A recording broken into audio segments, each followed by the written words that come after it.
The whiskey burned a slow trail down my throat, not from its proof, but from the words I just heard. Arthur Finch, CEO of Archer Dynamics, laughed loud enough for half the bar to hear, slapping a $10,000 bet on having my wife, Sarah Miller, on her back before the month is out. My world tilted, the polished oak floor feeling like loose ice under my feet. Finch met my stunned gaze with a sneer, a slow, predatory grin stretching across his face. "Some women," he slurred, "just need a little convincing." Life had settled into a comfortable groove for me, Dan Peterson at 41. My cybersecurity job at a mid-sized firm was steady, if unspectacular, providing well enough for Sarah and me and our 10-year-old son, Kyle. 12 years of marriage had forged a quiet understanding between Sarah and me, a dependable warmth I'd come to rely on. Sarah, with her sharp mind and unwavering drive, was a rising star at Archer Dynamics, a big tech company here in Minneapolis. We'd built a good life, a solid house in the suburbs, the kind of quiet American dream they wrote about. That Friday night, I'd met Gary, an old college buddy, for a rare night out downtown. The air in the Iron and Grain bar was thick with the scent of aged wood and single malt. We were talking old times, laughing easily, a welcome escape from the weekly grind. I nursed my second whiskey, enjoying the low hum of conversation around us. It was a splurge this kind of night, but a necessary one, a chance to feel young again, if only for a few hours.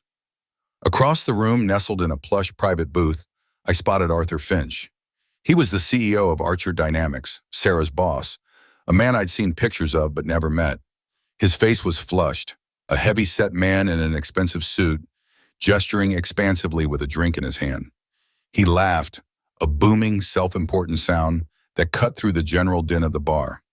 My attention snagged when I heard his voice rise above the chatter. "Miller's wife," Finch slurred, loud enough for me to catch, his tone thick with whiskey and disdain. "The brunette with the legs that won't quit." My blood ran cold, a sudden sharp chill that had nothing to do with the icy condensation on my glass. The room seemed to blur at the edges, the easy laughter dying in my ears. Glenn Davies, Archer's CFO, a leaner man with nervous eyes, leaned in close to Finch, clearly uncomfortable. "She's not like the others, Arthur," Davies murmured, his voice a low warning.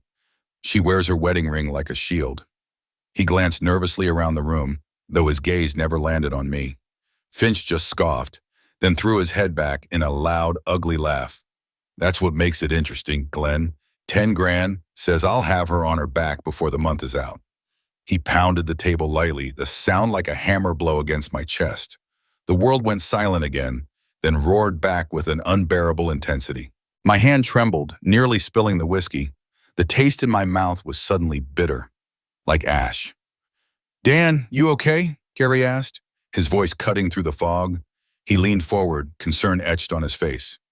"You look like you've seen a ghost." I just nodded, a jerky, unnatural movement. I drained the rest of my whiskey, the burning liquid doing little to thaw the ice in my veins. My mind was a jumble of the words, Finch's sneer, the $10,000. The drive home was a blur of streetlights and quiet fury. I pulled into the driveway, the familiar silhouette of our house doing little to calm the storm inside me. Sarah was at the kitchen table, her laptop open, a stack of papers beside her. She looked up as I walked in, her brow furrowed instantly.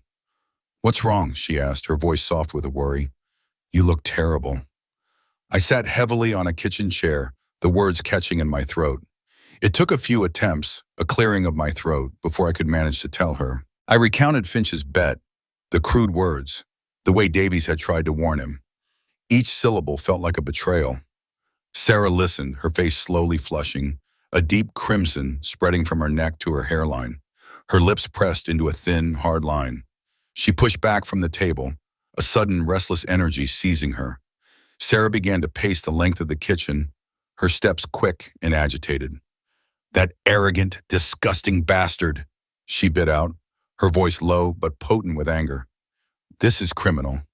Her hands clenched and unclenched at her sides. "Maybe HR," I suggested, the obvious corporate solution. My voice sounded weak even to my own ears. Sarah stopped pacing, scoffing. The sound was sharp, dismissive. "HR, Glenn Davies runs HR, they're drinking buddies. You think they'll do anything but pat Finch on the back and tell him to be more discreet? She shook her head, a bitter laugh escaping her. I could quit, I offered, a desperate idea forming. You could too. We'll figure out the money. The thought of her staying exposed to that kind of predatory behavior twisted my gut. Sarah turned to me, her eyes flashing. No, she said, her voice firm, unwavering. Absolutely not. I worked too hard for this, Dan, for everything we've built. She wasn't just talking about her job. She was talking about her career, her dignity, our future. Then a dangerous, cold smile spread across her face, transforming her features. It wasn't a smile of mirth, but of resolve, a quiet menace. We make him regret ever saying my name, she stated, her voice even, almost calm. I lay awake long after Sarah had fallen asleep, her words echoing in the quiet house. Finch's face, his arrogant laugh played on a loop in my mind. The old instincts, buried deep beneath years of routine cybersecurity work, began to stir. I thought of my time years ago working for the government agency, the kind of quiet, strategic planning that had been my specialty. My pulse quickened. Sarah was right. We wouldn't just sit here. Game on. The next morning, the sun streamed through the bedroom window, but I felt no warmth. I called in sick to work, a rare occurrence. My usual routine felt distant, irrelevant. The quiet hum of the desktop computer in my home office became the new soundtrack to my day. This wasn't just a home office anymore. It was command central. I began with reconnaissance, a term from my old life that still held a certain precision. Finch was the target. I needed his schedule, his habits, his weaknesses, his secrets. Every scrap of digital information became a potential thread. My specialized hacking skills, honed over years, felt sharp again, no longer dulled by routine cybersecurity audits. The keyboard clicked under my fingers with a familiar rhythm. By noon, I was deep inside Archer Dynamics' network. Months ago, during a contract audit of their security protocols, I'd found a backdoor, a tiny, overlooked vulnerability that Finch's IT department had missed. I'd flagged it, recommended a patch, and forgotten about it. Now it was a wide-open gate. I navigated through their servers, bypassing layers of security, until I found what I was looking for: Finch's company email account. Within his inbox, nestled among official corporate communications, I found a folder simply labeled Personal. The contents were sickeningly predictable. Inappropriate exchanges with several female employees, suggestive comments, invitations for late-night brainstorming sessions. Enough certainly for termination. Finch had been sloppy, arrogant in his belief that no one would ever look. But this wasn't enough for Sarah. It was a starting point, a confirmation of the type of man he was, but not the definitive proof we needed. I continued digging, mapping out Finch's weekly routine. I found his standing racquetball game with Glenn Davies every Tuesday and Thursday at the downtown club, followed by drinks at a bar called The Eagle's Nest. Details, small pieces that could be woven into a larger fabric. That evening, Sarah came home to the smell of takeout and the glow of my laptop screen. I spread out the information I'd gathered, a grim array of emails and schedules.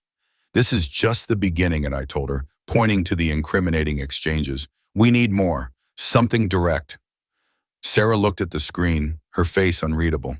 She took a deep breath, then straightened. He's been pushing for one-on-one strategy sessions, she said, her voice even, ignoring my calendar, sending follow-up emails. I'll accept tomorrow. A knot tightened in my stomach. Sarah, are you sure? It could be risky. The image of Finch's hand on her knee, his crude grin, flashed through my mind. She met my gaze, her eyes unwavering. I'm sure. He won't get anything he doesn't want me to give him. Her resolve was palpable, a cold steel. I'll need some equipment. The next day, she dressed carefully. Beneath her crisp blazer, discreetly sewn into the lining, was a military-grade camera, no bigger than a button, its tiny lens peeking out. It had been a favor from an old colleague, someone from my agency days. He hadn't asked questions, just nodded and delivered. I ran through the checks, making sure the audio feed was clear, the video stable. From my home office, I monitored the laptop, a pair of headphones clamped over my ears. Remember, I said into the microphone, my voice low and steady, let him talk. Get him to be specific. Don't volunteer anything. At precisely 2 p.m., the audio feed crackled to life. I heard the faint click of a door closing, then Sarah's composed voice. Arthur, thanks for seeing me. Finch's voice followed, thick with a predatory satisfaction I could hear even through the digital static. Sarah, come in, come in. I imagined the scene. His opulent office, the expansive views of the city, then Finch's voice again, closer, implying an intimacy. Don't stand there. Come, sit on the couch. Let's be comfortable. This could take a while. A rustle of fabric, then a pregnant silence. I knew she was sitting. Then I heard it, a soft, brushing sound. His hand. So what about the Watson strategy? Sarah began, her voice calm, professional, cutting through the sudden tension. Finch chuckled, a low rumble. Yes, the Watson strategy, an excellent point. But first, let's talk about dinner. My treat. We could continue this discussion. I appreciate the offer, Arthur, Sarah replied, her tone unyielding, but I usually head straight home after work. My son, Kyle, has soccer practice. Another rustle, closer this time. Finch's voice was a low purr. That depends entirely on chemistry, doesn't it? A brief, almost imperceptible pause. Then Sarah's voice again, still calm but with an edge of steel. I don't think so, Arthur. I knew she had removed his hand. Finch sighed, a sound of mild exasperation. Come on, Sarah. We both know you're unhappy, underappreciated at home. A woman of your caliber. Finch, unperturbed by Sarah removing his hand, merely offered a tight smile. He pushed himself off the couch, walked to a mahogany bar cart in the corner, and poured a generous amount of amber liquid into a heavy glass. Whiskey, Sarah? He asked, holding up the bottle. No, thank you, Arthur. I'm fine, she replied, her voice steady. He took a long sip, then turned, a new glint in his eye. You know, Archer owns a private lodge in Aspen. Beautiful place, secluded, perfect for intensive strategy discussions. He paused, watching her reaction. Company jet leaves Friday evening. Just a small group. You should join me. You mean for work? Sarah asked, her tone innocent, almost naive. Finch laughed, a short, dry sound. Let's call it a performance review, Sarah. A very personalized performance review. He leaned forward, his voice dropping, taking on a suggestive edge. One that could significantly impact your year-end bonus. Even, dare I say, a promotion to VP. My blood ran cold. The implications were clear. Vile. I could hear the subtle shift in Sarah's breathing, a slight intake of air. Are you suggesting, Arthur, Sarah probed, her voice still calm, that my professional advancement depends on joining you in Aspen? Each word was precise, deliberate, bait for him to take. Finch's expression hardened, the pleasant facade cracking. His eyes narrowed. I'm suggesting, Sarah, he said slowly, his voice laced with menace, that those who understand how business really works, those who are willing to go the extra mile, they tend to advance faster. Much faster. The threat hung in the air, thick and undeniable. Through the earpiece, I heard the faint sound of Sarah's hands clenching.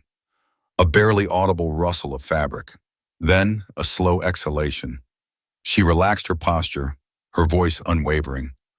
I'll think about it, she said, rising from the couch, signaling the end of the meeting. But Finch wasn't done. He moved quickly, catching her arm gently but firmly. Don't think too long, Sarah. The offer expires Friday at 5:00 p.m. The jet waits for no one. His grip was light, but the intent behind it was heavy. Then his voice dropped even lower, a conspiratorial whisper. And Sarah, this conversation remains between us. Discretion is another quality I value. Highly. Back in her office, the moment the door clicked shut, Sarah whispered into the tiny camera, Did you get all that? Every word, I confirmed instantly through the earpiece, my voice tight. Come home, Sarah. That night, the kitchen table, usually a place for homework and dinner, became our review station. We watched the footage, the images crystal clear on my laptop screen. Finch's face, flushed and arrogant, his hand sliding up her leg, his thinly veiled threats. The audio, sharp and damning, captured every inflection, every loaded pause. It's a solid start, I said, my gaze fixed on the screen, seeing the contempt in Finch's eyes. But it's not enough. Not for what we need. We need him to be more explicit about the quid pro quo. Less implication, more direct demand. Sarah sat beside me, her expression grim. He's getting impatient, she observed, her voice low. His 30-day window is closing, and he has 10 grand on the line. She paused, a thoughtful frown creasing her brow. He won't back down now, he's too deep. I still leaned towards taking it to the board, a more traditional approach. The board members could be a leverage point, I suggested. Sarah shook her head, dismissing the idea. The board members are his golf buddies, Dan. Half of them are probably in on similar bets. They'll sweep it under the rug, issue a warning, and make my life a living hell.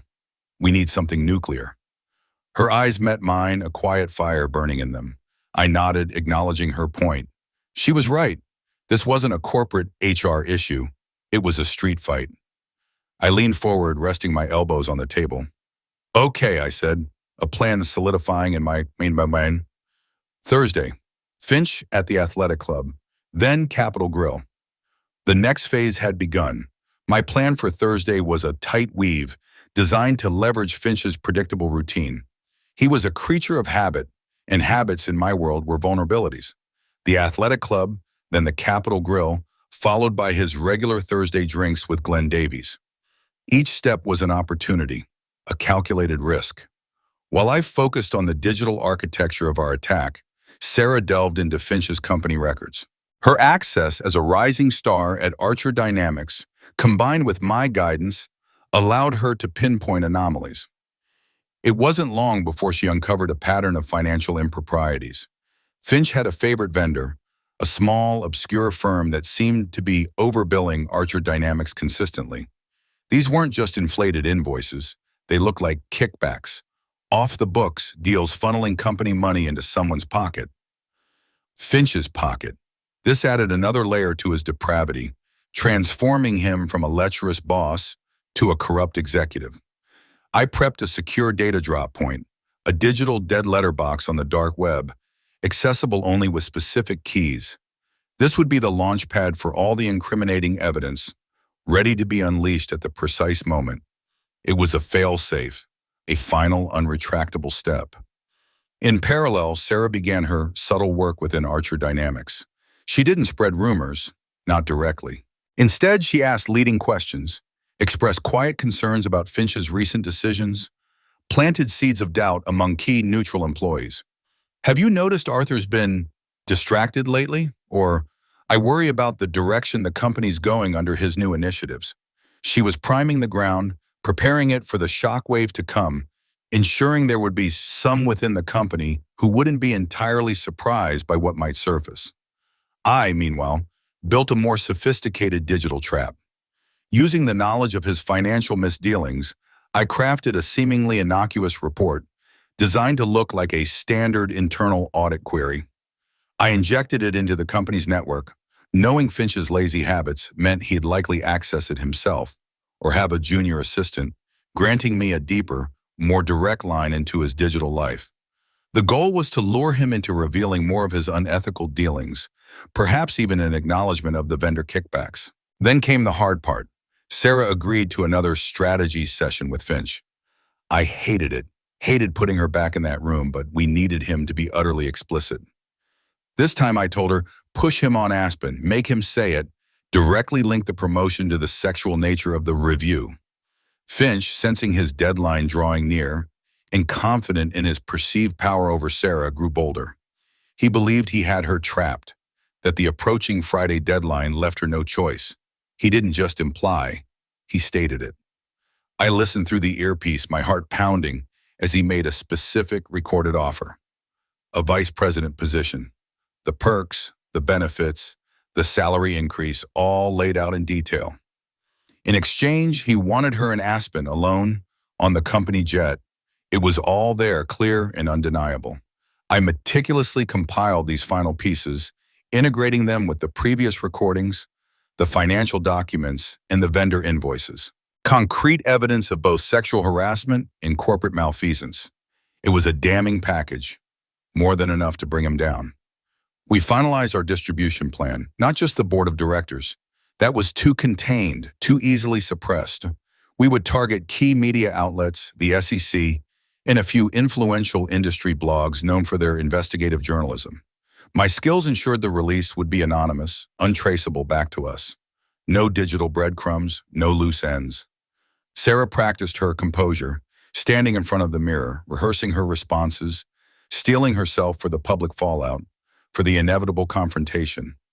She knew the storm was coming, but her resolve was unwavering.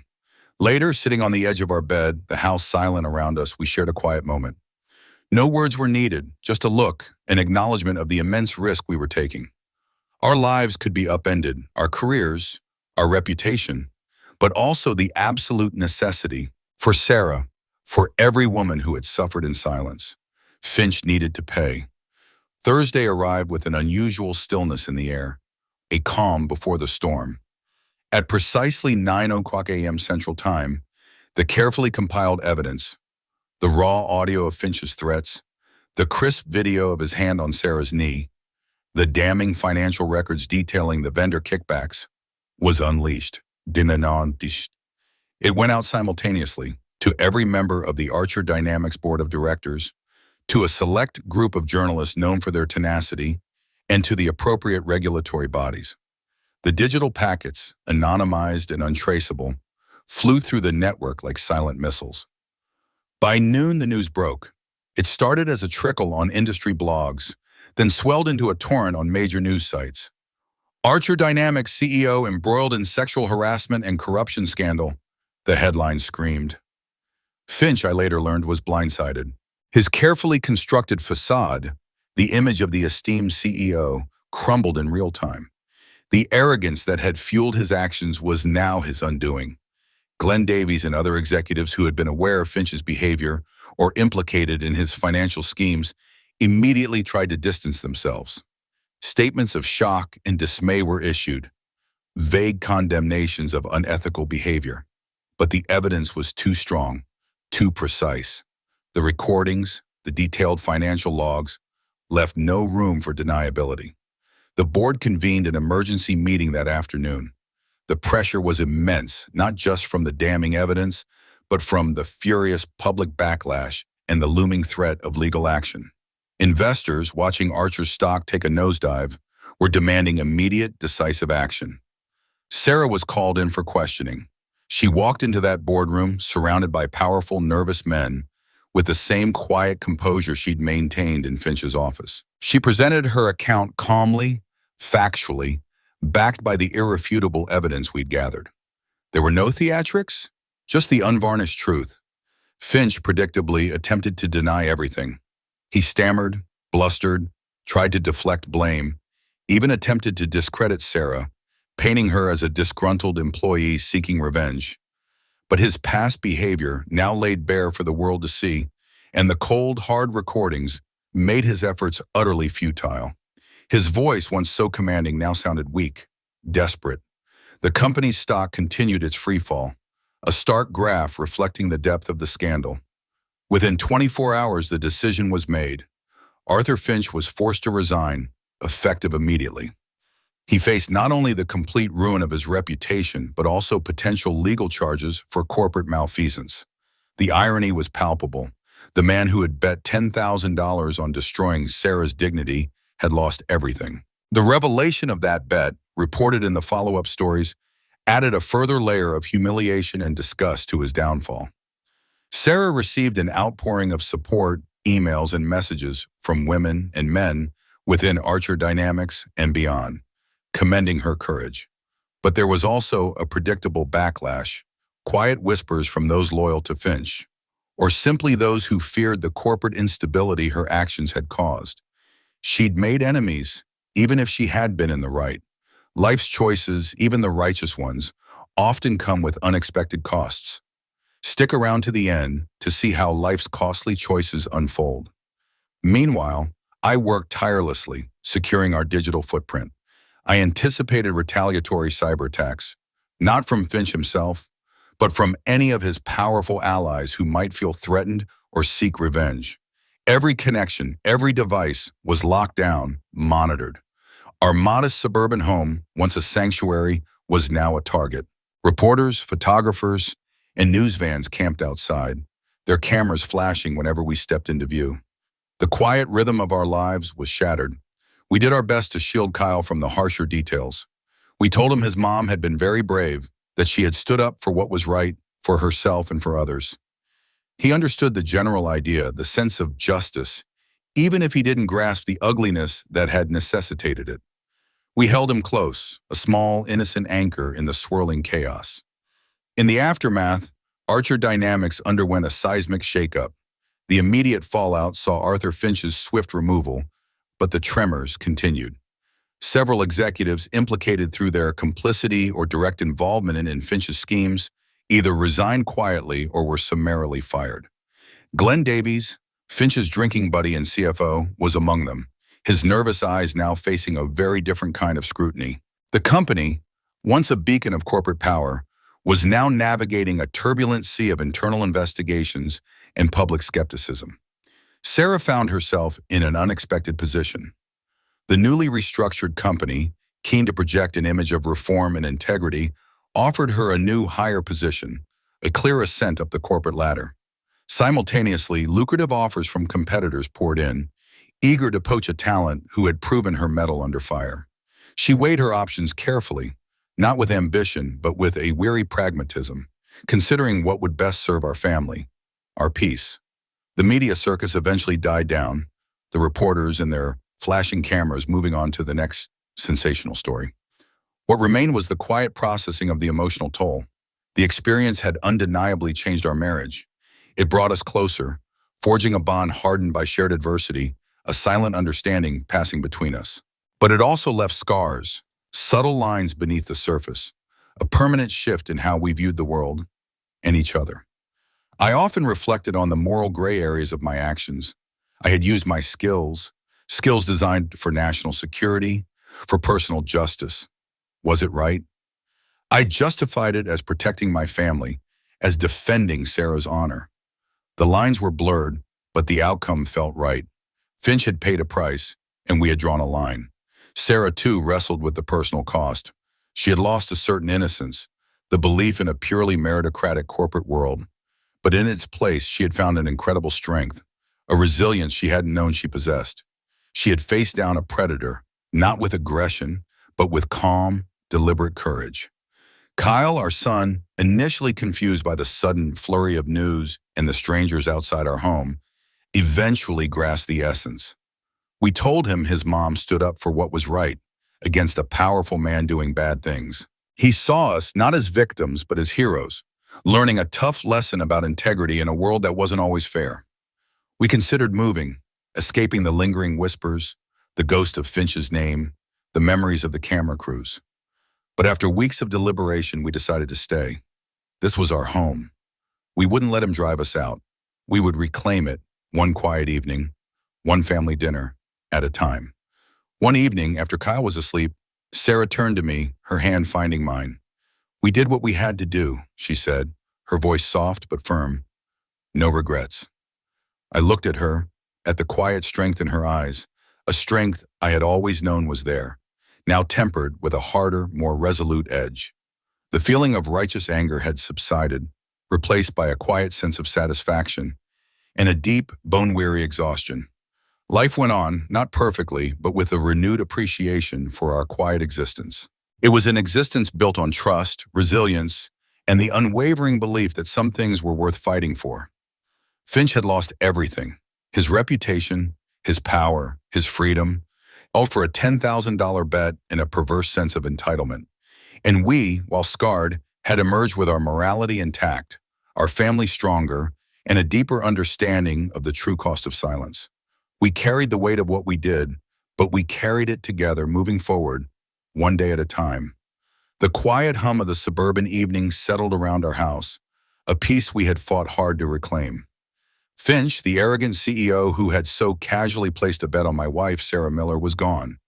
His career, his reputation, his very future had disintegrated in a public spectacle of his own making. The $10,000 he'd wagered meant nothing now, swallowed by the immense cost of his hubris. Our home, which for the brief, harrowing period had felt like a siege, slowly became our sanctuary once more. The media eventually moved on, leaving behind only a faint echo of the chaos. Sarah carried herself with a new kind of quiet strength, a resolve born from having faced down a titan and prevailed.